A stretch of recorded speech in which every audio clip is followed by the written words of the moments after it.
फिलहाल खेड़ी चोपटा गांव में मौजूद हाँ और किसाना ने एक बार पीछे कहूँगा कैमरामैन दिखा दे पक्का मोर्चा जो है लगा दिया है। ट्रैक्टर ट्राली और जो एक साल पहले अपने हालात देखे थे वहीं जो दिल्ली बॉर्डर पे थे वहीं जो है खेड़ी चोपटा में लगा दिया। विकास सर किसान नेता हमारे साथ मौजूद है, बात करांगे आगे की क्या कुछ रणनीति है। भाई साहब सबसे पहले तो राम राम। राम राम भाई। राम राम भाई। राम राम भाई। विकास भाई बात कराइए दिल्ली के बॉर्डर पे देखने में मिला थी इफकड़ी गांव में क्या लगा दिया? गांव में भाई यो लुआ दिया सरकार ने, क्योंकि जो रास्ते दिल्ली की तरफ जाऊँ थे वो हरियाणा सरकार ने बंद कर दिए। हाँ। और इस किस्म से कर दिए कि हरियाणा के कोर्ट ने भी कह दिया, बड़ा कोर्ट ने, कि दिल्ली जाने के रास्ते हरियाणा सरकार को बंद नहीं करने चाहिए थे।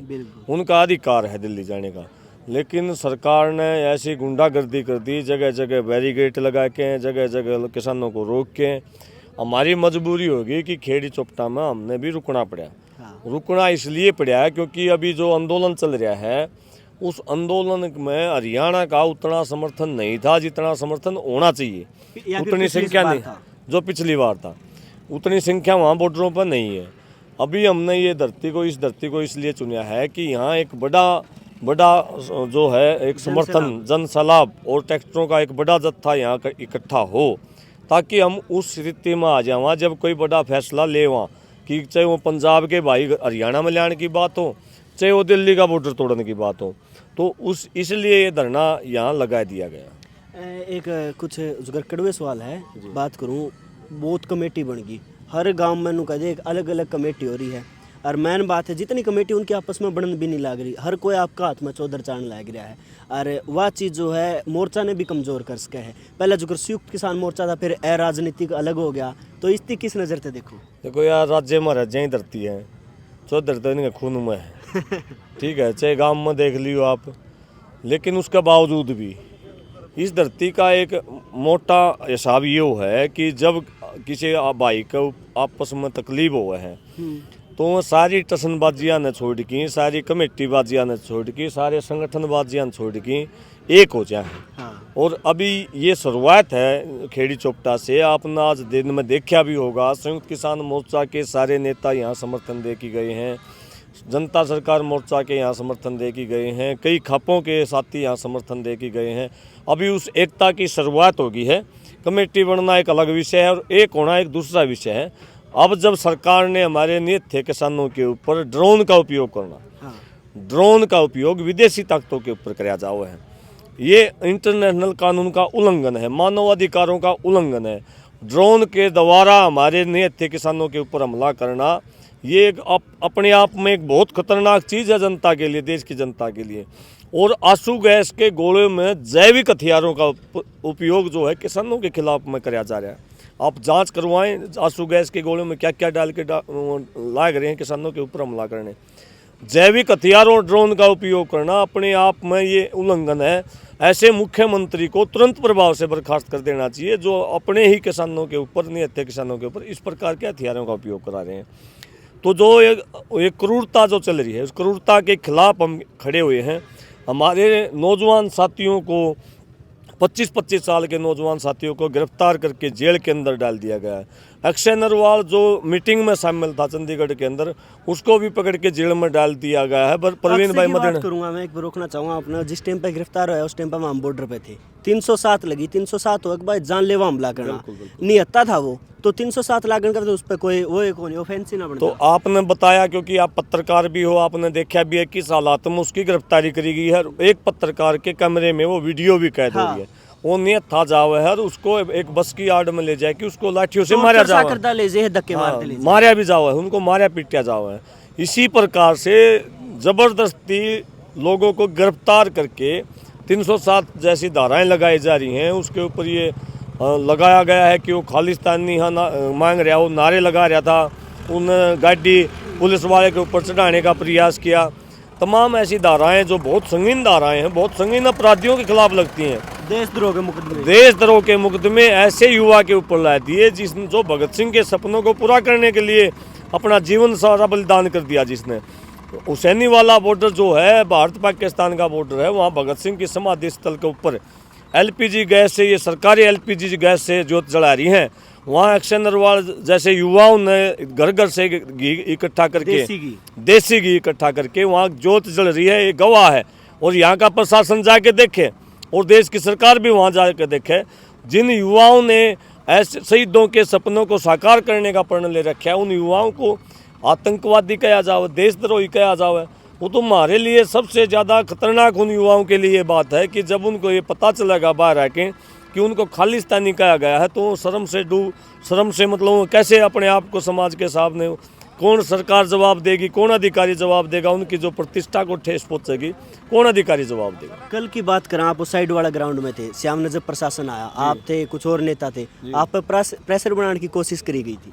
बिल्कुल, प्रशासन 2-3 डीएसपी भेजे, पुलिस फोर्स आ रही थी, अभी हम खाली करने की बात कर रहे थे, धारा 144 ला रखी है इन्होंने, तो भाई देश की आज़ादी छीन ली। धारा 144 बताओ, पूरा जिला हिसार में धारा 144 का मतलब है 4 आदमी इकट्ठे नहीं हो सकते। अरे एक घर में 12 आदमी, हाँ बहन भाई में आपस में परिवार का कहता हुए मिले नहीं सकते, इनका मतलब तो ये होगा कानून का उल्लंघन। ऐसी धाराएं लाते हैं, ऐसे कानून हरियाणा में चल रहे हैं। जब तक यह खट्टर सरकार आई है, इसने तो नुए कोने बेरा करना के है कि तू फैसले कर रहा है, ये भी नहीं पता कि यो चला रहा है कि इसका सरकार ने कोई और चला रहा है। तो धारा 144 पूरे के पूरे एरिया में लग गया है, कोई इसी स्थिति हो, कोई घटना बंद कर दिया, इंटरनेट बंद करना, सबकी स्वतंत्रता छीन ली है। ये ऐसा काम हो रहा है जैसे मतलब कोई विदेशी हमला हो गया हो। हाँ। इस प्रकार से कोई आपातकालीन स्थिति में ये काम हुए हैं, धारा 144 या इंटरनेट बंद करना, उस प्रकार का माहौल बनाया जा रहा है। लेकिन सरकार को ये संदेश है, भाई आपने चाहे कितना समय लगा लो, हमने पहले भी 1.5 साल तक संघर्ष कराया था और आपने सारे कार्यक्रम करके देखे थे, उसके बावजूद भी देश के प्रधानमंत्री को झुकना पड़ा था। पहले भी हमने सड़क के ऊपर बैठ के संसद के फैसले करवाए थे, अब की बार भी करवाएंगे।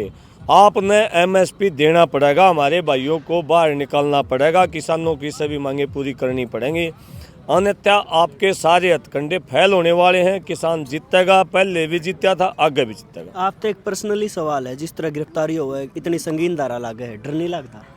देखो, डर तो किसान के बालक हैं, हम तो भाई खेता में पले बड़े हैं, सापा में गबेरे, मारा भय हमारे बीच में नहीं। और भगत सिंह की रागनी सुन हमारे घर हम बजी हैं, हमारे बाप दादा ने ऐसे संस्कार दिए हैं कि अगर अपराध ना करियो किते भी, जेल भी 2 तरीके की हुआ है। अगर समाज सेवा के लिए, अगर अपने समाज की भलाई खातर किते जेल में जाना पड़े, तो हमारे बाप दादा ने सिखाया, बिल्कुल भी डरने की जरूरत नहीं है।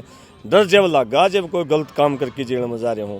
डर भगत सिंह के वंशज, हमारे दादे थे भगत सिंह, उनके पोते हम, तो उनका हमने मारे डर के मांगे।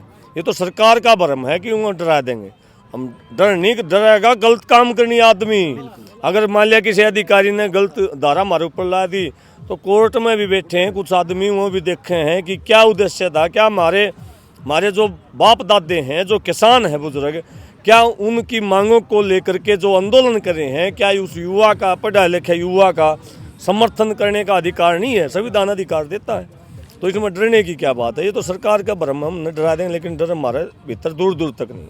एक आखिरी सवाल, जो जनता किसान वगैरह बैठे हैं, वो आना चाहे है कि कुछ फैसले लिए गए हैं, दिल्ली कूच करोगे, पंजाब बॉर्डर करोगे, या वे समर्थन देना आना चाहो तो कित की तास्क है? मेरा सारे भाइयों से निवेदन है कि खेड़ी चोपटा के अंदर एक धरना लग रहा है, और भाई यहाँ जब अच्छी संख्या हो जाएगी, सबसे पहले मेरा निवेदन है खेड़ी चोपटा के धरना पर ज़्यादा से ज़्यादा ट्रैक्टर ट्राली, क्योंकि अभी सैकड़ों ट्रैक्टर ट्राली खड़े हैं जिन अपना गिल राशन पानी ले रहे हैं, जैसे दिल्ली गए थे। इसी प्रकार से तैयारी करके जब हज़ारों की संख्या में एक दिन में या 2 दिन में यहाँ संख्या हो जाएगी, और इनकी जो बातचीत चल रही है ऊपर, वह बातचीत का कोई स्पष्ट सा निर्णय आ जाएगा।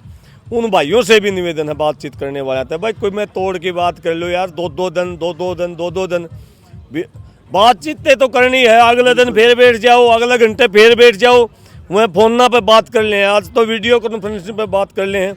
ये 2-2 दिन देकिन है तो हमने आचार संहिता में ले जाना चाहे हैं।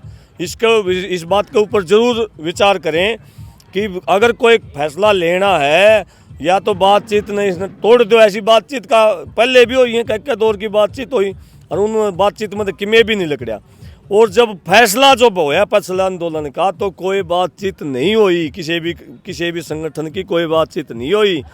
देश का प्रधानमंत्री ने जब किसान की ताकत देखी, बिना बातचीत टीवी के ऊपर आया और गुरु पर्व के दिन माफ़ी मांगी किसानों तो ये घोषणा करनी पड़ी देश के प्रधानमंत्री से कि तीनों कानून वापस लेंगे। ये जो बातचीत का डमडमा है ना, ये भी ठीक नहीं है। सरकार ने पता है एमएसपी कानून मांग रहे हैं, एमएसपी कानून पता है कैसे बने, सरकार हमसे ज़्यादा जानती है, ज़्यादा मंत्री जाने हैं एमएसपी कानून कैसे बने हैं। कर्ज मुक्ति कैसे किसान को दी जा सकती है, सरकार हमसे ज़्यादा जाने है।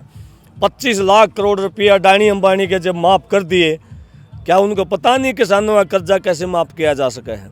वो तो 16-17 लाख करोड़ का रोड़ा है सारा का सारा, क्या एमएसपी दे नहीं सकते, उनको पता नहीं है क्या भाई। के किताब के कापी पेन और के आंकड़ेबाजी हैं, ये तो मतलब गुमराह करने की बात है। मैं तो ये कहा करूं, हालांकि मैं पेशे से मैं भी वकील हूं, लेकिन क्योंकि मैं किसान हूं और हमारे बाप दादा ने सीधा साहब से कहा है, हमारे बाप दादे ज़्यादा इन लखत पढ़त में नहीं बढ़िया करते हुए, तो सीधी बात यह कर दे भाई, यह चीज़ चाहिए है। बातचीत के बातचीत करोगे, बातचीत यह है एमएसपी चाहिए और कर्ज मुक्ति चाहिए है, आप दे दो, होगी बातचीत, हम अपने घर चले जावांगे। पहले भी तो यही हुआ था, 3 कानून वापस ले लिया, हम अपने घर आएंगे। बातचीत तो पहले भी उलझावे थे और अभी भी उलझा रहे हैं। जितने टेक्निकल सवाल जवाब जितनी मीटिंगों में हम बैठांगे, उतना उलझनबाजी सरकार हमारे लिए पैदा करेगी। अभी कह दिया 5 फसलों का देवांगे, और अभी कह दिया 5 साल के दिवांगे, कॉन्ट्रैक्ट बना देंगे। ये लफड़ेबाजियाँ में डाल रहा है किसान को ये चाहिए भी एमएसपी दे दे, 22 की 22 फसल, कर्ज मुक्ति दे दें, C2+ का आधार पर देते। सरकार ने सारी बातें दे रहा, हमने के बताने की जरूरत है, उसने हमने जरूरत था अपना आंदोलन के ऊपर फोकस करने की।